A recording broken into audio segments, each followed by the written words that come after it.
మనస్సులు అనే అంశం ధ్యానం చేసుకుందాం.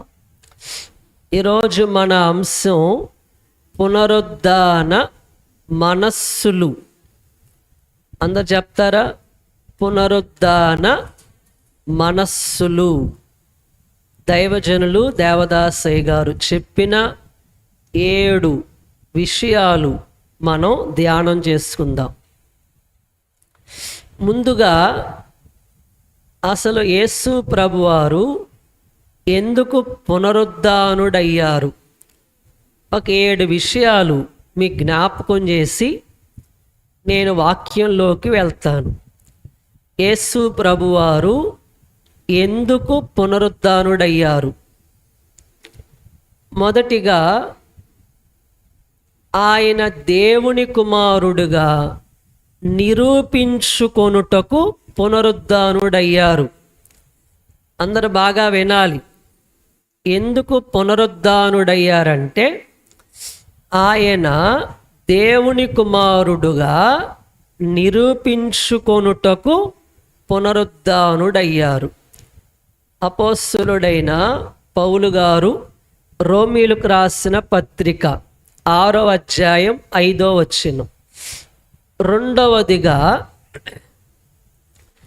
సమస్తమైన భయముల నుండి విడిపించుటకు, సమస్తమైన భయముల నుండి విడిపించుటకు పరమార్థ జ్ఞాని అయిన యోహాను గారు రాసిన ప్రకటన గ్రంథం 1వ అధ్యాయం 17-18 వచనాలు. సమస్తమైన భయముల నుండి విడిపించుటకు. మూడవ మాట మనం ధ్యానం చేసుకుందాం. దుఃఖమును సంతోషముగా మార్చుటకు. యేసు ప్రభువారు ఎందుకు పునరుద్ధానుడయ్యారు అంటే దుఃఖమును సంతోషముగా మార్చుటకు. పరిశుద్ధుడైన యోహాను గారు రాసిన సువార్త 20వ అధ్యాయం 15వ వచనం. దుఃఖమును సంతోషంగా మార్చుటకు. అమ్మా, ఎందుకు ఏడుస్తున్నావు అని మగ్దలేనే మరియతో మాట్లాడారు. ఆమె దుఃఖాన్ని సంతోషంగా మార్చారు. 4వది పాపిని నీతిమంతునిగా మార్చుటకు. పాపిని నీతిమంతునిగా మార్చుటకు యేసు ప్రభువారు పునరుద్ధానుడయ్యారు. 5వది 4వ మాట రోమాపత్రిక 4వ అధ్యాయం 5వ వచనం. 5వ మాట విజ్ఞాపన చేయుటకు. విజ్ఞాపన చేయుటకు. అపోస్తలుడైన పౌలు గారు రోమీలకు రాసిన పత్రిక 8వ అధ్యాయం 34వ వచనం. 6వ మాట సదాకాలం మనతో ఉండుటకు. చెప్పండి, సదాకాలం మనతో ఉండుటకు యేసు ప్రభువారు పునరుద్ధానుడయ్యారు. సదాకాలం మనతో ఉండటానికి. 7వది సదాకాలం మనతో ఉండుటకు మత్తయి సువార్త, పరిశుద్ధుడైన మత్తయి గారు రాసిన సువార్త 28వ అధ్యాయం 20వ వచనం. మనం 7వ మాట, మనం క్రీస్తు ప్రభువును సర్వ సృష్టికి ప్రకటించుట కొరకు. మనం క్రీస్తును సర్వ సృష్టికి ప్రకటించుట కొరకు. పరిశుద్ధుడైన మత్తయి గారు రాసిన సువార్త 28వ అధ్యాయం 16 నుండి 20 వరకు. దేవుని బిడ్డలారా, ఈరోజు మనం పునరుద్ధాన మనస్సులు అనే పాఠం ధ్యానం చేసుకుంటున్నాం. మన అంశం చెప్పండి, అందరు చెప్పాలి. పునరుద్ధాన మనస్సులు.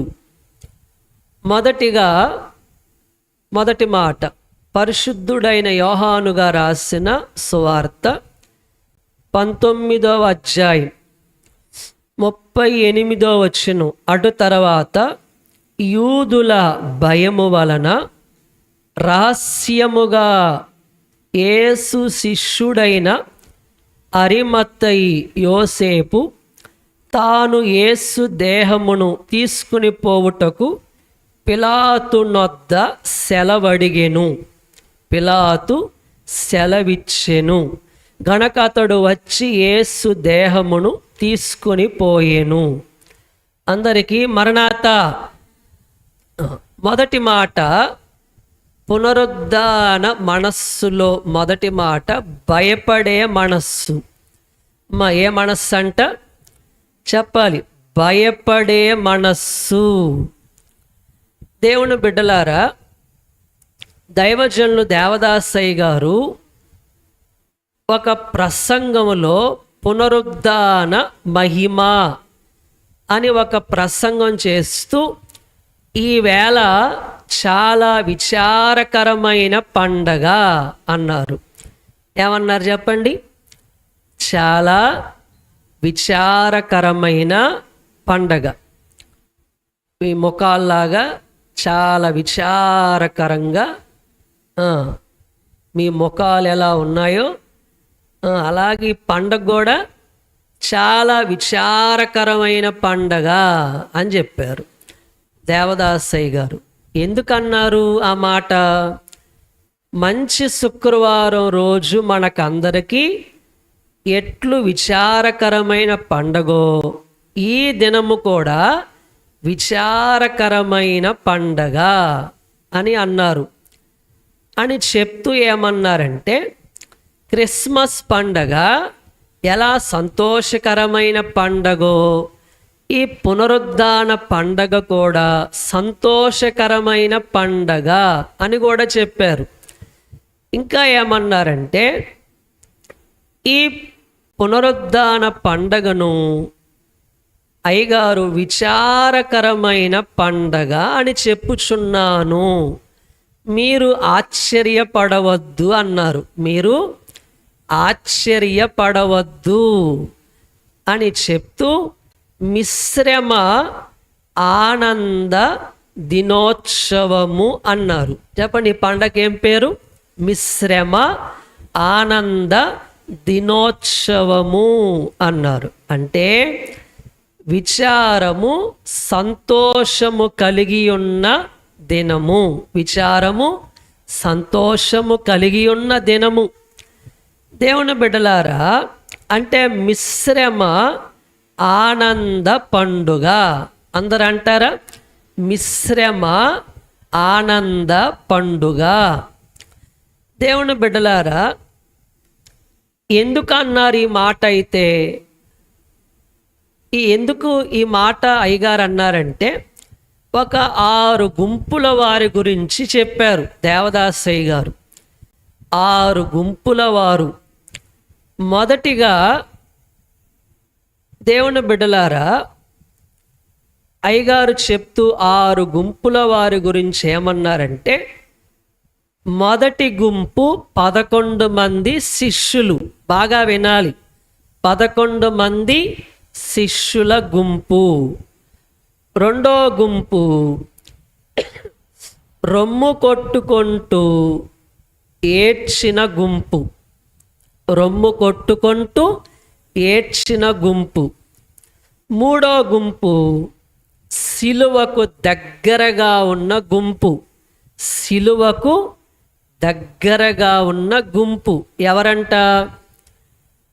యోహాను గారు, మరియమ్మ గారు సిలువకు దగ్గరగా ఉన్న గుంపు. అలాగే నాలుగవది మిలిటరీ ఆఫీసర్స్.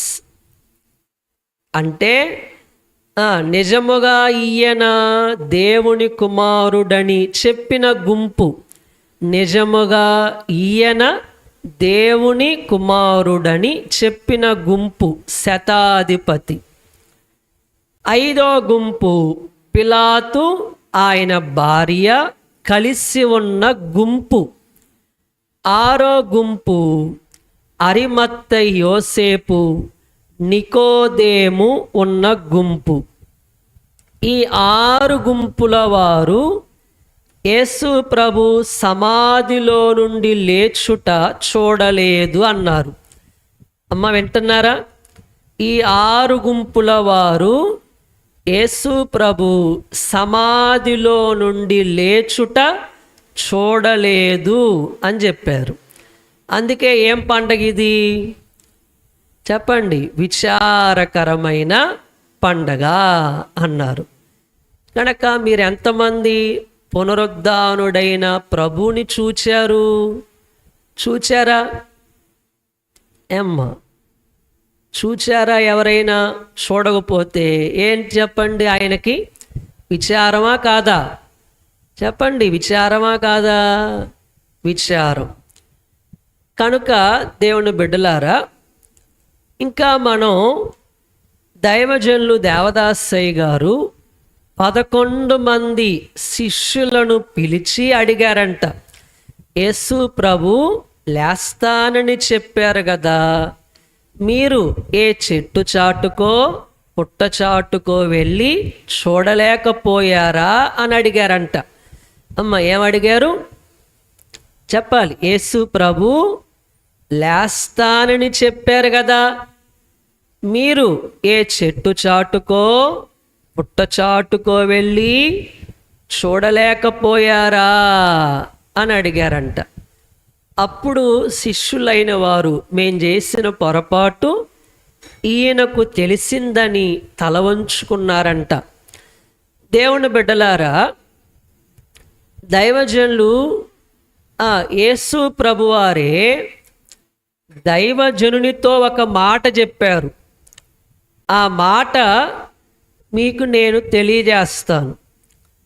దైవజనునితో అన్న మాట ఏంటంటే, యేసు ప్రభువారు నేను సమాధిలో నుండి లేచినప్పుడు ఆ గడియలోని మహిమ మహా గొప్పది అన్నారు.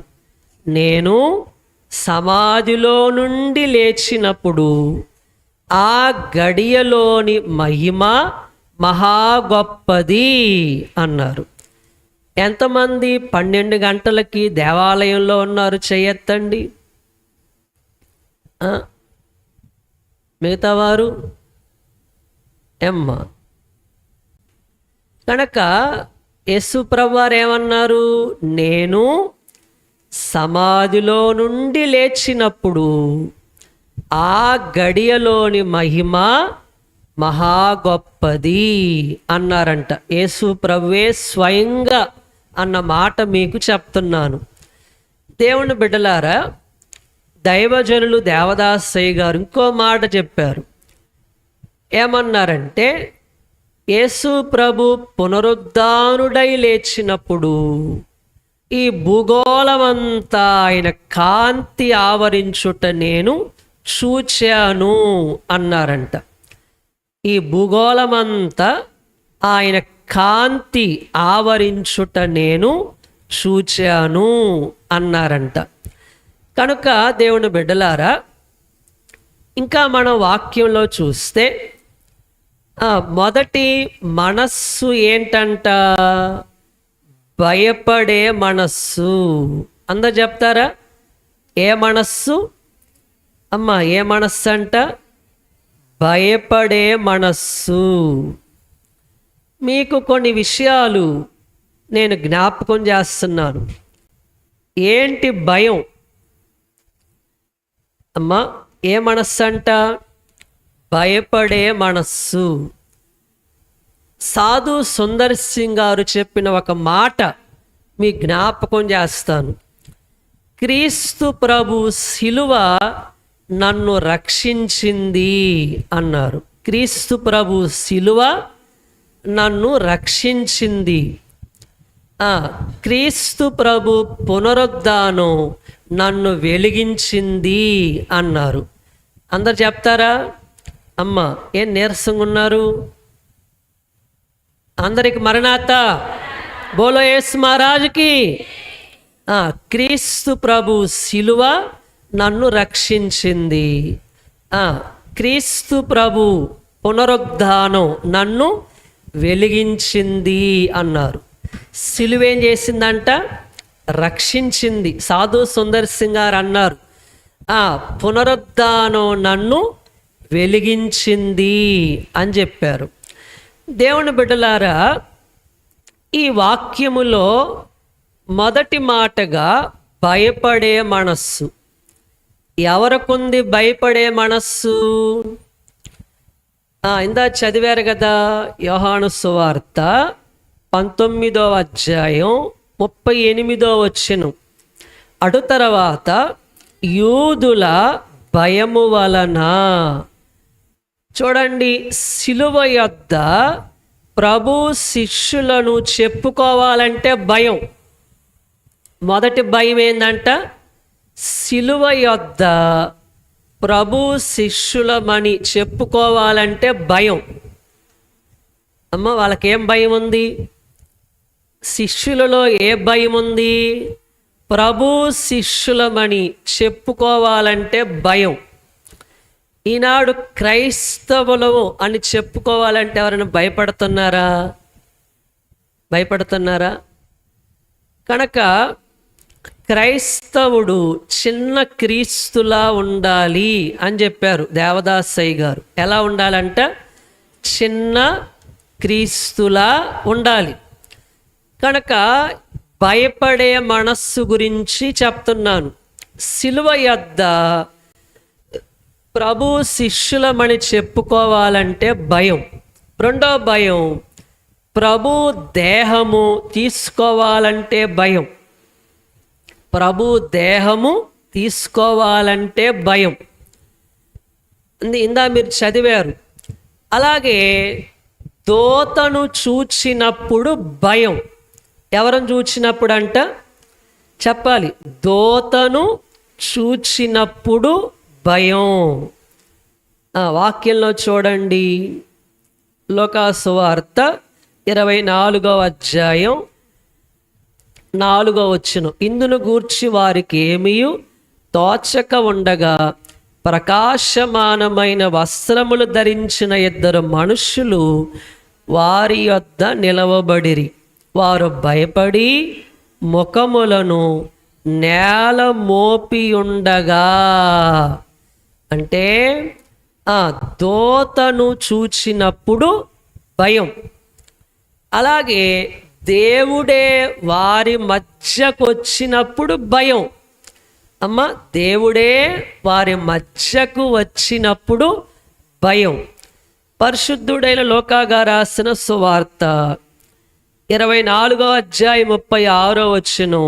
వారు ఇలాగు మాట్లాడుచుండగా ఆయన వారి మధ్యను నిలిచి, మీకు సమాధానమవుగాకని వారితో అనెను.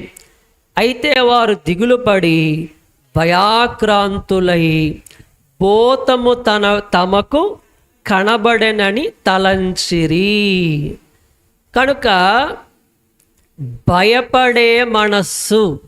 చెప్పండి, ఏ మనస్సు అంట? చెప్పాలి. భయపడే మనస్సు ఎవరిది?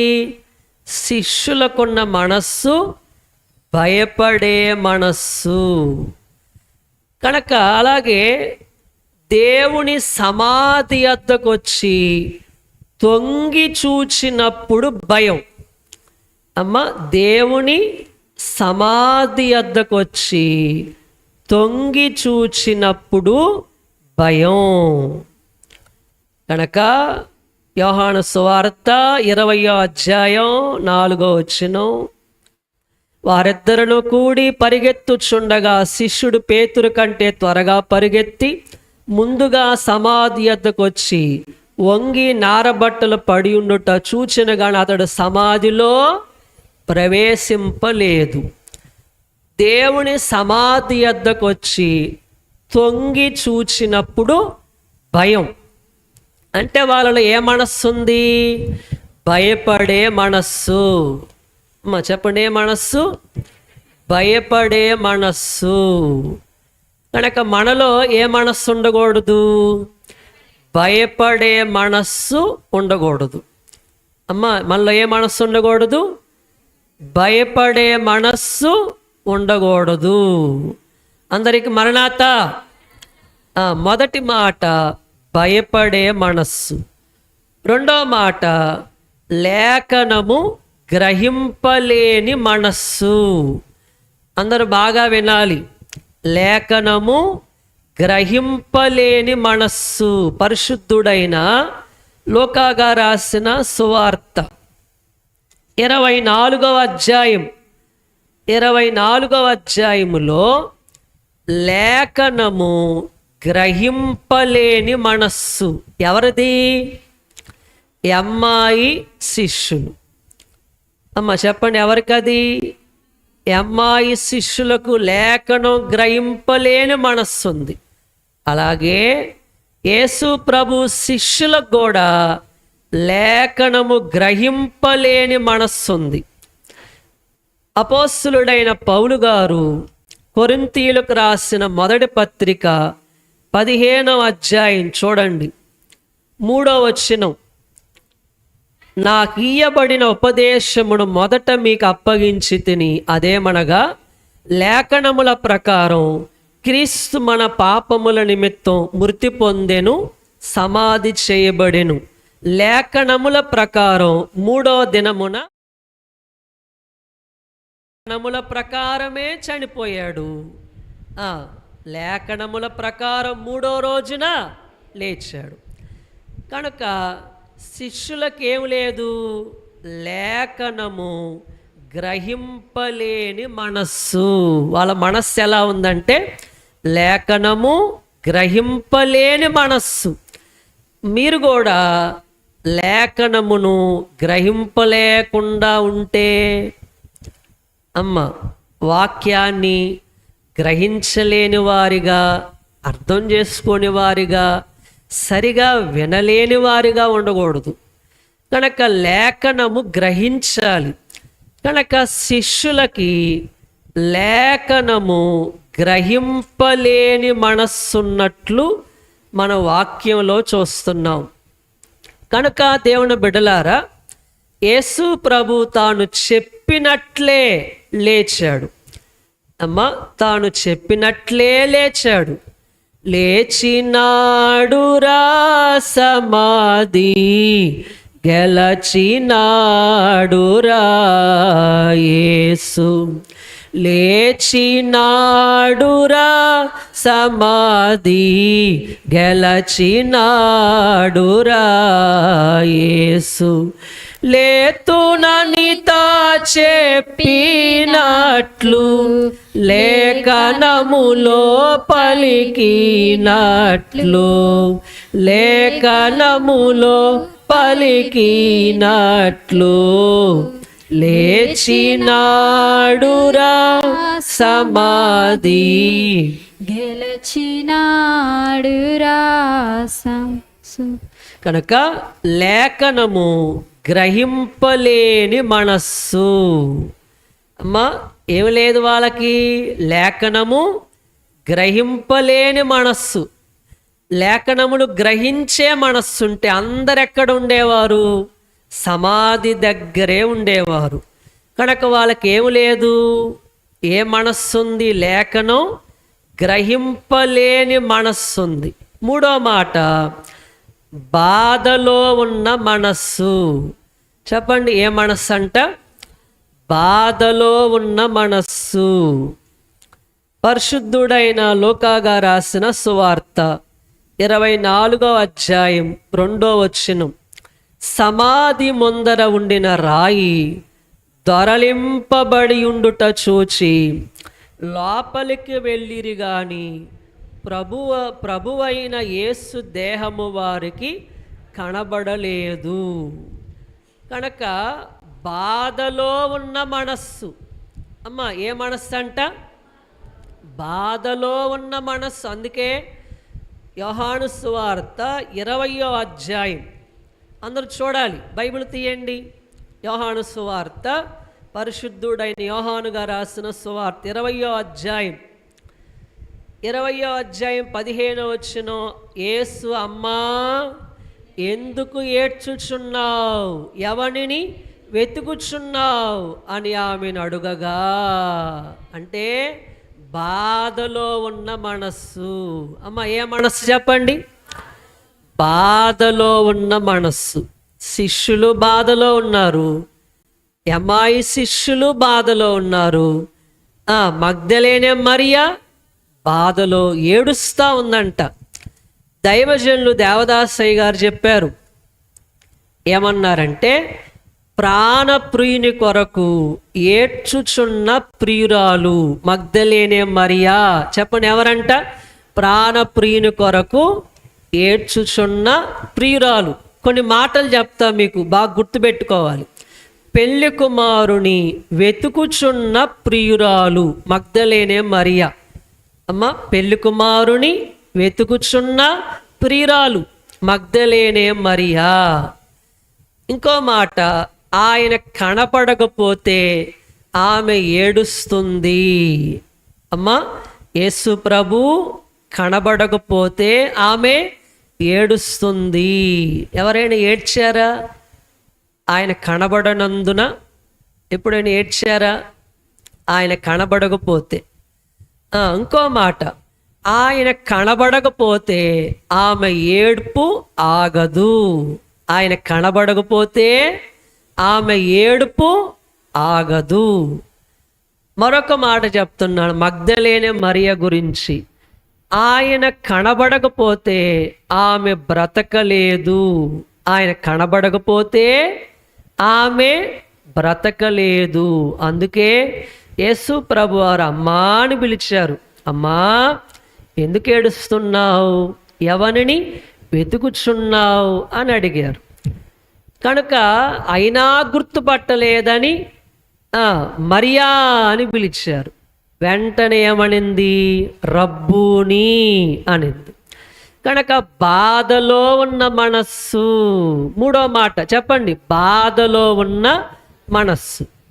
నాలుగో మాట, బయటకు వచ్చే మనస్సు. అమ్మ, వింటున్నారా? బయటకు వచ్చే మనస్సు.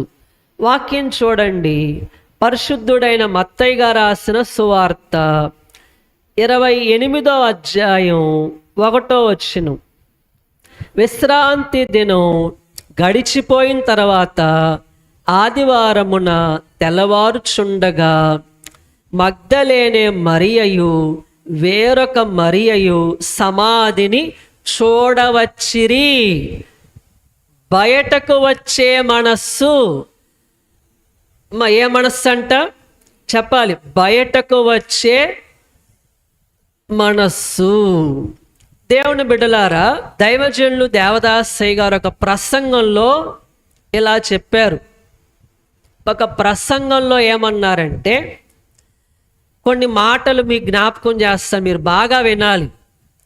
ఏమన్నారంటే, విరోధులు ఆయనను శ్రమ పెట్టగా ఆయన శ్రమ పెట్టనిచ్చెను. ఎందుచేత? సహించుట వలన జయించుటకే. బాగా వినాలి, సహించుట వలన జయించుటకే. రెండవ మాటగా, చంపనిచ్చెను. ఎందుచేత? ఆయన్ని చంపుతుంటే చంపనిచ్చాడు. ఎందుచేత అంటే, బ్రతికి బయటకు వచ్చి అందరికీ కనబడుటకే.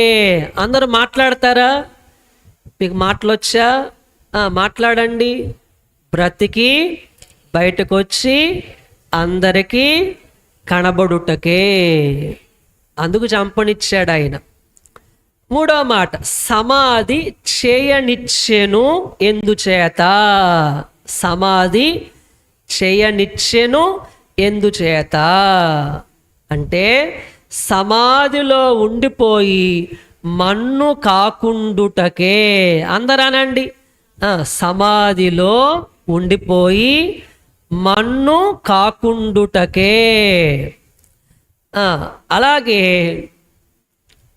ఆయన సమాధిలో నుండి బయటకు రాకుండుటకై సమాధి ద్వారం వద్ద పెద్ద రాయి వేయబడెను. ఆయన వేయనిచ్చెను. ఎందుచేత? సమాధికి అడ్డుగా పెద్ద రాయి వేయనిచ్చాడు. ఎందుచేత? అని అయ్యగారు చెప్పారంటే సమాధికి అడ్డుగా ఏముంది తెలీదా మీకు? మార్కు సువార్త 16వ అధ్యాయం అక్కడ ఉంటుంది. ఆ రాయి ఎంతో పెద్దది అనండి. ఆ రాయి ఎంతో పెద్దది 4వ వచనంలో ఉంది. ఎందుకు ఆ రాయి అమ్మా, ఎందుకు ఆ రాయి వేయనిచ్చాడు? మనుష్యుల సహాయము లేకుండా ఆ రాతిని దొర్లించుటకే. మీరు మాట్లాడాలి ఈరోజు. మనుష్యుల సహాయము లేకుండా ఆ రాతిని దొర్లించుటకే. ఎవరైనా దొర్లించారా రాయిని? ఎవరైనా దొర్లించారా ఆ రాయిని? ఎవరు దొర్లించారైతే అమ్మా? మనుష్యుల సహాయం లేకుండా ఆ రాతిని దొర్లించుటకే ఆ రాయి వేయనిచ్చాడు ఆయన అక్కడ. అలాగే 5వ మాటగా ఈ ప్రసంగంలో 5వ మాటగా ఏం చెప్పారంటే అయ్యగారు, సమాధిలో ఉన్న ఆయన శవమును శిష్యులు ఎత్తుకుని పోకుండా అధికార సంబంధమైన ముద్ర సమాధి మీద వేయబడెను. ఒక ముద్ర వేయబడింది. అమ్మ, ఏం వేయబడింది చెప్పండి? ఒక ముద్ర సమాధికి ఏం వేశారు అమ్మ? ఒక ముద్ర వేశారు కనుక ఆ ముద్ర వేయబడింది. ఆయన వేయనిచ్చాడు ఎందుచేత? 5వ మాట, ముద్ర వేయనిచ్చాడు ఎందుచేత? అధికారుల సెలవు లేకుండానే తన అధికారముతో దానిని తీసివేయుటకే. చెప్పండి, మీరు చెప్పండి. అధికారుల సెలవు లేకుండానే తన అధికారముతో దానిని తీసివేయుటకే. అలాగే 6వ మాటగా శిష్యులు సమాధి యొద్దకు రాకుండా రానువ వారు కావలి ఉన్నారు. కావలి వారిని ఆయన ఉండనిచ్చాడు. ఎందుచేత కావలి వారిని ఉండనిచ్చాడు? ఎందుచేత అంటే పరలోక కాంతి వారు చూచి చచ్చిన వారి వలె పడిపోవుటకే. అందరూ అనండి పెద్ద గంటల్లో మీరు. పరలోక కాంతిని చూచి వారు చచ్చిన వారి వలె పడిపోవుటకే. అందరికీ మరణాత. కనుక దేవుని బిడ్డలారా, ఇవన్నీ కూడా దైవజనులు పునరుద్ధాన జయము అనే ఒక ప్రసంగంలో ఈ మాటలన్నీ చెప్పారు. కనుక దేవుని బిడ్డలారా, బయటకు వచ్చే మనస్సు అమ్మ, ఏ మనస్సు అంట? స్త్రీలైన వారు బయటకు వచ్చి సమాధిని చూడటానికి వచ్చారు. శిష్యులైన వారు మేడగదిలో నుండి బయటకు వచ్చారు. కనుక బయటకు వచ్చే మనస్సు.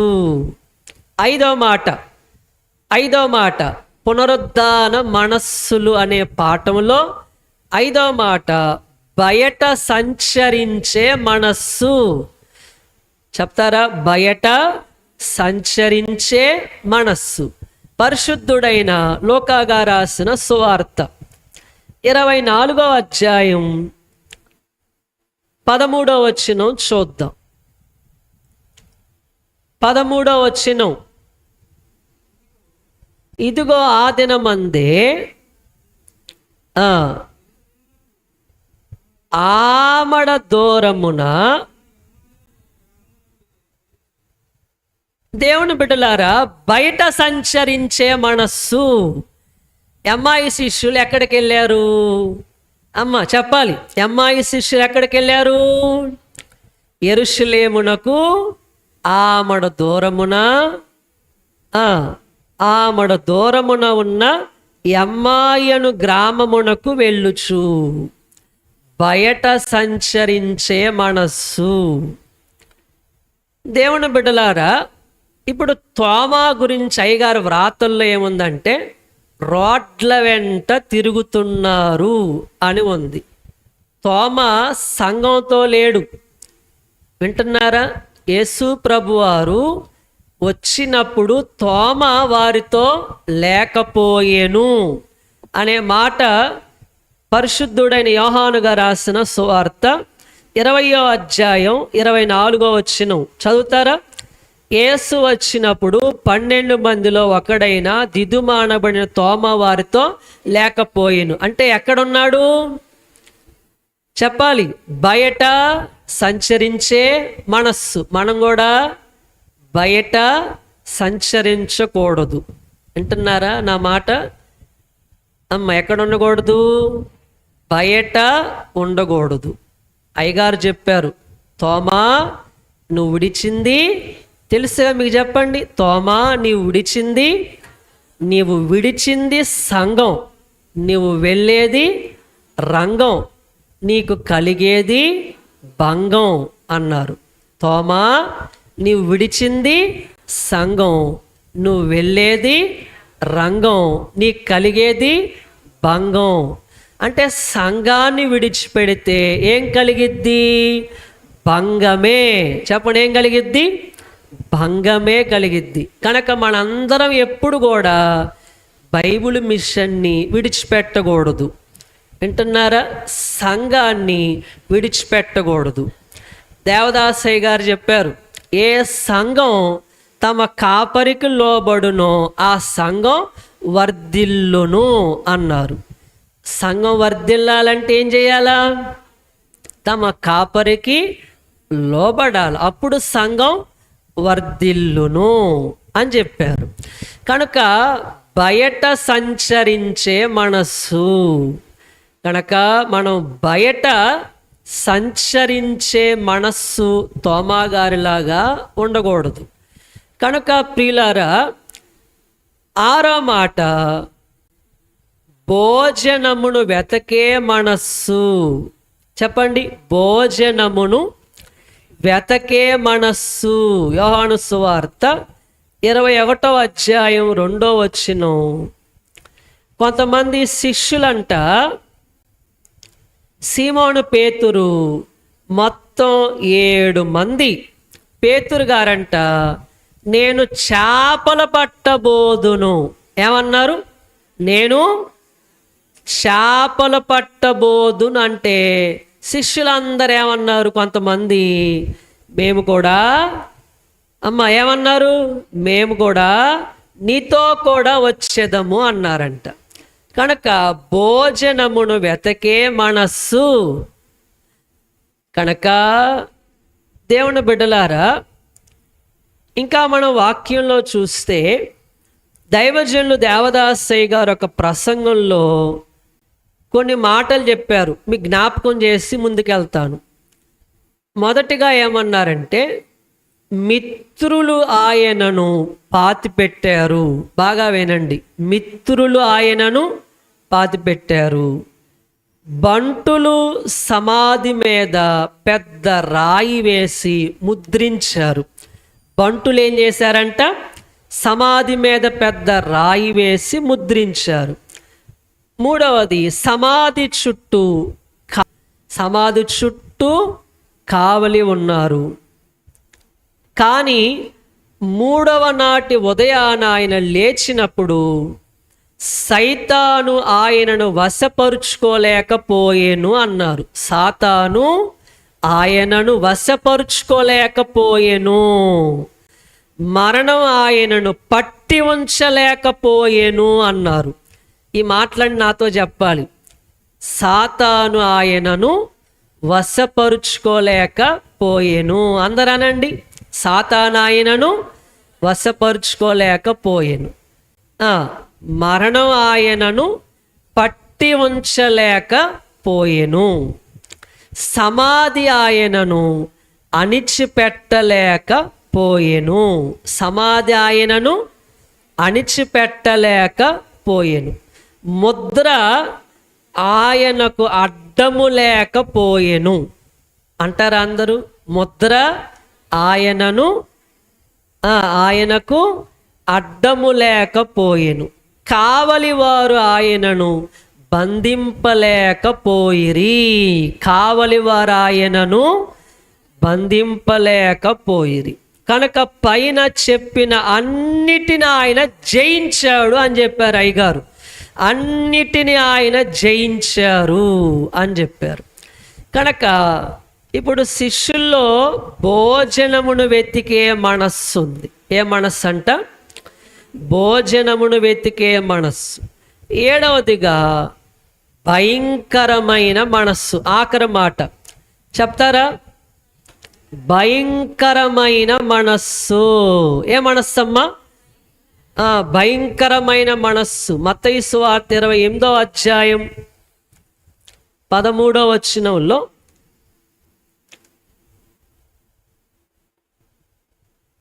కాబట్టి వారు పెద్దలతో కూడి వచ్చి ఆలోచన చేసి ఆ సైనికులకు చాలా ద్రవ్యమిచ్చి మేము నిద్రపోవుచుండగా అతని శిష్యులు రాత్రి వేళ వచ్చి అతనిని ఎత్తుకొని పోయిరని మీరు చెప్పుడి.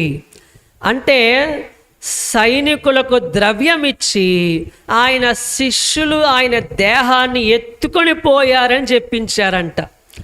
కనుక ఇదే మనస్సు? భయంకరమైన మనస్సు. అమ్మా, విరోధుల్లో ఏమని చెప్పండి? భయంకరమైన మనస్సు ఉంది విరోధులలో. కనుక దేవుని బిడ్డలారు, ప్రధాన యాజకులు, శాస్త్రులు, పెద్దలు, వారందరిలో భయంకరమైన మనస్సు ఉంది. సైనికులకి డబ్బిచ్చి ఆయన శిష్యులే ఆయన దేహాన్ని ఎత్తుకొని పోయారని చెప్పించారు. విరోధ భయంకరమైన మనస్సు. ఈరోజు 7 విషయాలు నేర్చుకున్నాం. పునరుద్ధాన మనస్సులు. కనుక యేసు ప్రభువారు అన్నీ జయించారు. మనం కూడా పాపాన్ని, లోకాన్ని, శరీరాన్ని, సాతానును మనం కూడా జయించాల. మనం కూడా యేసు ప్రభు మధ్య ఆకాశానికి వచ్చినప్పుడు రాకడలో ఎత్తబడాలి. మనందరూ రాకడకు సిద్ధపడి రాకడ మేఘం ఎక్కాలి. అట్టి రాకడ మేఘం ఎక్కే ధన్యత, సంఘ పునరుద్ధాన ధన్యత దేవుడు మనందరికీ దయచేయునుగాక. ఆమేన్. తండ్రి, మీకే స్తుతులు. ఈ వాక్యము ద్వారా మమ్మల్ని బలపరిచి మీ రాకడకు సిద్ధపరిచి మమ్మల్ని మేఘం ఎక్కించండి. మా విశ్వాసాలను ఇంకా దృఢపరిచి వృద్ధి చేయండి. యేసు నామాన వేడుకొనుచున్నాం తండ్రి. ఆమేన్.